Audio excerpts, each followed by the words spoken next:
G'day guys, Josh here, recording a extra fifth part today. Now, we're going to go out of the auction house and the market, being a bit caged in with the last episodes being in Pride Home. But here we're going to go to Lake Bar, which is one of the first zones that you do get introduced to professions. Now, first thing we're going to do is look at the map, okay? So for the map here as well, you can select areas to triport to as long as they're on the same continent. So you have all the different zones that are on this continent that you can port to. And as I said before, you know how I said earlier that, you have to be on the same continent? Well, I can just go back to Pride Home because it's active here as well. But that's not what we're discussing here. So let's get to Lake Bar, which is on West Lutera. And we are going to go and check a few things as well. So on the map, this is a triport. Just going to go through the legends just quickly. This is a gear merchant where you can buy gear from. A general merchant where you buy awakening shards. A potion merchant where you buy the F1, the potions here in F1. A fishing spot. A cook as well, which is basically for some adventure at home items that you need to cook certain goods and eat it. And also a heart means a rapport where you do rapport actions and stuff like that. But what we're going to talk about here, the main one we're going to talk about is this, okay? So basically, in any zone, you can check what is available via here. Via copper ores available here, or fish. And also tells you how much cocoa seeds that you have in the zone that you may have not collected. Last but not least, this is what you call a dungeon. There's also other things that look like this as well, where if it's a certain way of a dungeon, it can be turned hard mode to easy mode. I believe this can only be done in easy mode as far as I know, but I'm not terribly too sure on the icons. They do, chop and change. This little icon here means you go into a different zone. So this will go into Mount Zagouros here, and this will go into Medric Monastery, which is the next zone of Lutera. Now there's a few, names, territories here, like the village, the raid group camp, and stuff like that as well. And we'll go through more of the legend when we get into a big city, but we won't do that now. Now, one thing here that's listed is this, the nodes. So with the nodes, you can only see the nodes that you're close to. So if there's a node, let's just say there's a node like here, we won't be able to see it until our character loads it up. Now, with mining, so let's get to mining first of all. Let's get the first thing up. So mining has its own levels. The maximum level you can get when the levels stop is level 30. So you can get, extra abilities here, as you can see here. Now, with the first level of mining, you learn it via a quest. You can basically mine at level 1, and then you get better over time. So basically, the abilities are like this. When you hit level 10, you basically get a little event after you mined, and so you can get the perfect spot by hitting G at a certain time. The next one is Moonlight Miner, where you can activate it and get extra materials, but you waste an additional 30 life energy per mine. And last but not least is mining bombs. You can actually destroy a mineral node without using any life energy and get the stuff from it as well. There's also mastery skills as well, which level up with getting these normal skills, which is that you can get more rare materials, you lower durability loss, and also as well your speed of mining. So with mining in general, what you have to do is this. So basically, I just have a habit of making sure nothing's alive and just simply hit G on the node and just basically mine away. Now, with the differences of the abilities, with this ability, I'll just tell you now, with perfect timing, it's passive. With Moonlight Mining, what you can do here is you can drag it to, as you can see here, the bar here. You can drag it here, and then you can hit S, and it'll be active, okay? So basically what will happen, I'll go to here, and I'll show you what I mean, how it reduces it overall. So you can see here, it's only reduced by 30, now it's reduced by 60, and I get substantially more loot. So that's how Moonlight Miner works. Now, generally with a lot of these traits and stuff like these passive and stuff like that, you generally do not want to use it. The main reason why is that yes, you do get, more loot, stuff like that. But if you're doing guild requests and stuff like that with professions, you can only get one guild request finger from a profession, okay? You can't get two because you've used Moonlight Miner. You want to try and conserve your life energy very, very carefully as well.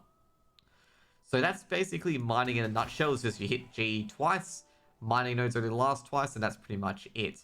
Now, next up, we're going to go to one of my favorite, because one of those ones where you can just chill back and relax and just let the fishing, do the talking. But fishing is pretty chill as well. So we're going to get to the fishing area here, and we're going to basically fish a few things out. Now with fishing as well, mining, it's very easy. It's just E and that's it. Fishing is a bit different. So fishing, there's going to be float fishing, which I usually have as E, but basically it depends when you get it. So if with fishing here, you have a little fish that pops up, and he'll try to bite at your lure like this.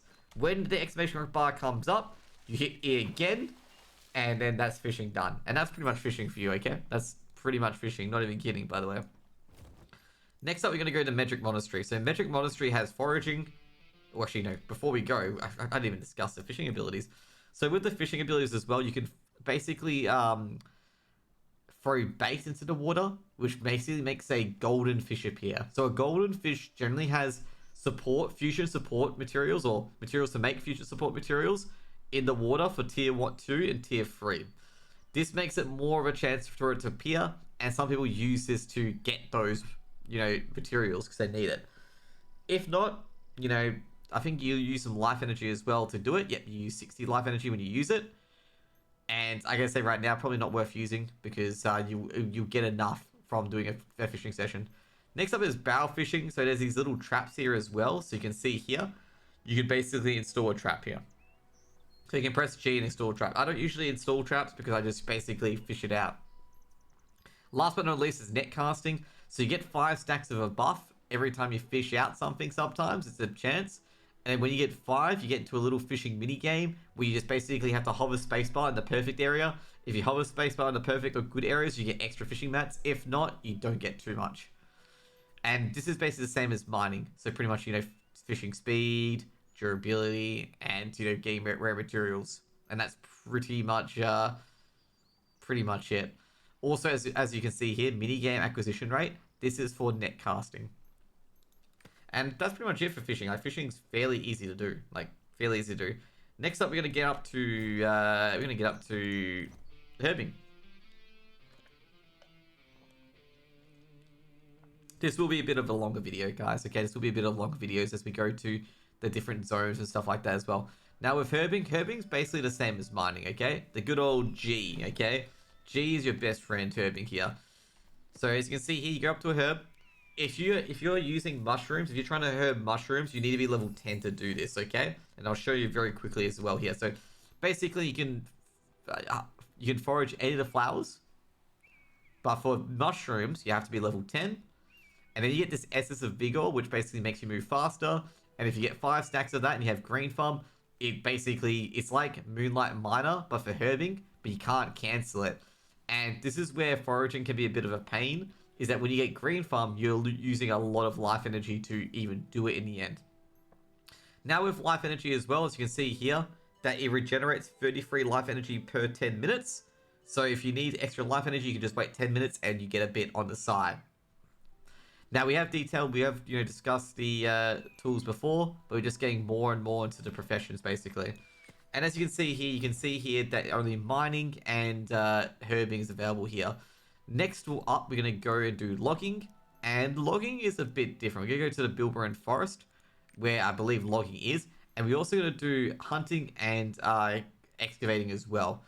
Now, let's get to the wooden stuff first of all as well. We'll get to the logging and stuff like that. But we can do hunting as well. It doesn't really mind me whatsoever on what we do, because basically there is just so much you can do here. These are most of the tutorial areas, which you just basically hone your craft. Now with this, so basically I'm gonna activate search, which is a hunting thingo. So you can see here there's throw and search. This will be used for hunting, and there's relic search and sonar. Sonar will be used for excavating. So for logging, let's just get into logging first of all. For logging, it's just like, herbing and mining. Basically just chop a tree down for a bit, and after a certain point you get wood in your inventory. Obviously wood's used for your stronghold, so is mining as well, and various other stuff. And it's very, very easy to do. You can get different types of wood. Now with logging as well, basically it's like herbing. There's lush trees, which is just giant trees. You need to be level 10 to cut those down. And also there's wild growth. There are things called saplings that you can conjure to make into bigger trees at level 20, and you also can kick a tree to get stuff as well. This is also the same as the other ranks, where durability is slow, tree cutting speeds increased, and also getting rare materials is also increased. Now, logging's got this cool mini game that two players can cut down the same tree, and they can make it quicker by getting a giant saw. So if one person goes, if I'm here, there's a tree here, and another person here, we get out a giant saw and we saw it down quicker.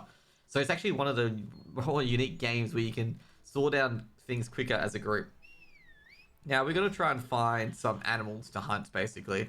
So animals to hunt is a bit different, okay? So you can see the animals that you can hunt with a target on their head generally, okay? So basically we'll try to find it at the moment. You know, we're not having a good day of finding it. So basically there's certain animals that you can hunt. There's also, this is a part of the hunting trait as well. There's a giant trap, which you can trap giant animals in. Now, with the animals, generally, if you press W, which is search, which you get on the first level, as you guys can see here. So you get throw in search.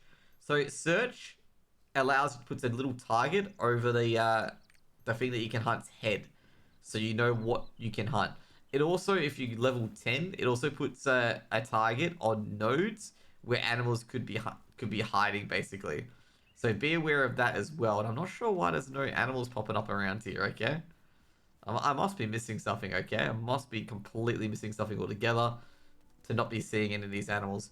These zones here are just little tutorial zones that basically, like, you know, start your craft in, you know, professions and stuff like that. Now, there we go. There we go. So see here, there's a little, you know, crosshair. What you got to do is you can basically, when the rabbit's running around, you can throw an axe with Q, and if you hit the rabbit, it dies, and then you can mine the carving, and that's how you do hunting. So that's hunting in a nutshell. Now with hunting, you get this. At level 10, you get Hunter's Eye, where if there's a crosshair above a node, if you throw an axe at it, a buddy will run out of it. Next one is the trap hunting, as you saw back there's a giant trap. You can use the giant trap when you get to this level. And then there's also tracking as well, is that you can get a specific skin from certain pets or certain things you hunt, and you can go on a little scenario to get more hunting loot. Last but not least is excavating. Excavating it's like a treasure hunt kind of thing. So as you can see here, I've activated sonar. So this is what your sonar is. So we're gonna see if we can find anything, okay? So as you can see with the sonar, basically it starts beeping. So when it's beeping like this, it means it's nearby, but you're not close to it yet. When it beeps a lot harder, like this, as you can see it's beeping a lot quicker, it means that I'm getting a bit closer. But when it does, so basically you need to ascertain it. When it does this, when it has the blue ring, it means you're on it. And this is where you use your next tool, which is sonar. You hit A, or not A, sorry, you use Relic Search, which is R for me. And you Relic Search, and you can find a relic trace. And by doing the relic trace, you get a bunch of relics, which you can use to make treasure maps, or to essentially make other fusion material mats as well. And that's pretty much how that works. Now, with excavating as well, you can get Loot Hunter, which is get more treasure chests after, you know, investigating a relic. That allows you to have special items within it. With excavation as well, you can get a mini game where you basically try to stop the timer on like good, perfect in these little areas. If you get a perfect rank of that, you get triple the mats. And last but not is Sniffer Dog, which basically can locate hidden relics anywhere. You don't have to do the sonar and little search either at all. It'll just do it for you. Now it's also got the same things as, you know, mining and everything like that, where it increases rare items every time you get this level up. And I gotta say right now, that's pretty much it for trade skills. Trade skills overall, let's just go through them one more time. We know what they do now. Like, we know how to do it. So foraging, what you can make with foraging is battle items. You can see down here. The leaves generally make potions, and the mushrooms generally make the other battle items. Now with logging is mainly for stronghold stuff. And basically, you know, upgrading stuff in the stronghold, or building ships and stuff like that in the stronghold, and various items like that. Mining generates minerals, which are also used in the stronghold, shipbuilding, and various stuff like that. Hunting is used to generate food. You can make food with hunting as well and combine it with fishing. You can also make fusion materials as well out of it for tier 2 and tier 3. We'll get onto that later on how you make it out of it. Now, last but not least with fishing, You can also make that into food, and also at the same time you can make it into fusion materials. Excavating, you can actually put into chests for battle chests and stuff like that for battle items. You can also use excavating to make fusion materials, and also there's a lot of other stuff excavating can be used for as well, but mostly it's used for fusion materials. And there's various excavation maps that you can get, treasure maps that you can make with excavating, and it give more and more goods that you may need in the end. And that's pretty much like the trade skills of Lost Ark. With a lot of the items from foraging and stuff like that to make the potions, you generally make those in your stronghold. So be aware of that as well. This is why you need a stronghold to be working hand in hand with all your professions, stuff like that. Because a lot of these items that you do get from these professions are used in your stronghold here and there. Anyways, guys, that's going to be it for today. Hope you guys enjoyed it. The video. This will probably be my last video today. I've recorded 3 videos today, which is pretty crazy for me. And hope you guys have a lovely day. Like, comment, subscribe if you enjoyed it. If you guys want me to focus on anything else, just tell me. And also, I think next part, I think we will actually do the stronghold. I think that's the next one in line to discuss what the stronghold is, and basically give you an example of, you just being in a new stronghold, basically. Anyways, guys, that's it. Hope you guys have a great day. See you guys later. Peace out.